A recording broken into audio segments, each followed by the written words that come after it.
Участники Олимпиады мониторят свои знания по истории российского предпринимательства. Очередная проверка проходит в стенах Ингушского госуниверситета. Студентам предстоит не просто пройти тесты, но и поработать с историческими источниками и терминами. За 3 часа нужно ответить на 50 вопросов, а в конце написать эссе по истории экономики страны. Цель сегодняшнего мероприятия – это в первую очередь популяризация предпринимательской деятельности, показать ту историческую ценность и миссию предпринимательства, становления и развития государства России.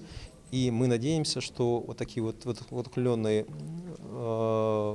примером наших предков-предпринимателей, наши сегодняшние студенты, аспиранты, будущие, надеюсь, предприниматели, также будут эффективно и качественно строить экономику страны и, в частности, нашей республики. В Олимпиаде участвуют около 40 человек. Все они студенты финансово-экономического факультета ИНГУ. Анжела Мальсагова не новичок, студентка 3-го курса. Еще в прошлом году принимала участие в такой же Олимпиаде. Тогда девушка не смогла войти в число победителей, но 22-й должен стать успешным. Вопросы были и тестовые, в которых предоставлялись варианты ответа, и были такие вопросы, где надо полностью расписывать ответ.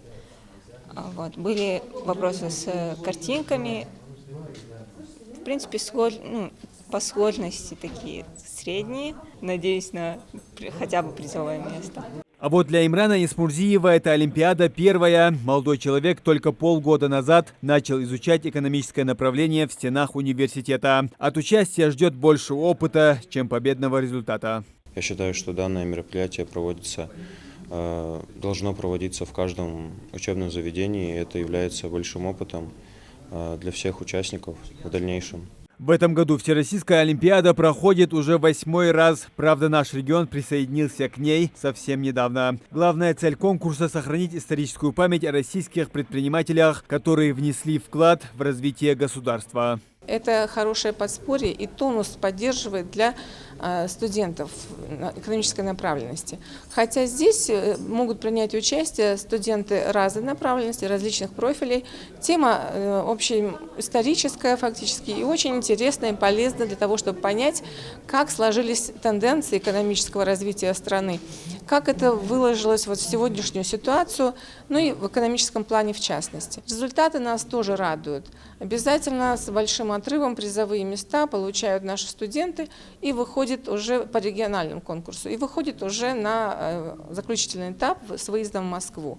У нас были уже в копилке призовые места на всероссийском этапе, в финале. Конечно, мы чествуем активных участников, и для них это бонус для поступления в магистратуру. Результаты конкурса будут известны уже завтра, а победители регионального этапа получат диплом и приз право участвовать на федеральном уровне. Финал Всероссийской Олимпиады пройдет на базе Московского госуниверситета. Муслим Ганиев, Магомед Дидигов, Новости 24.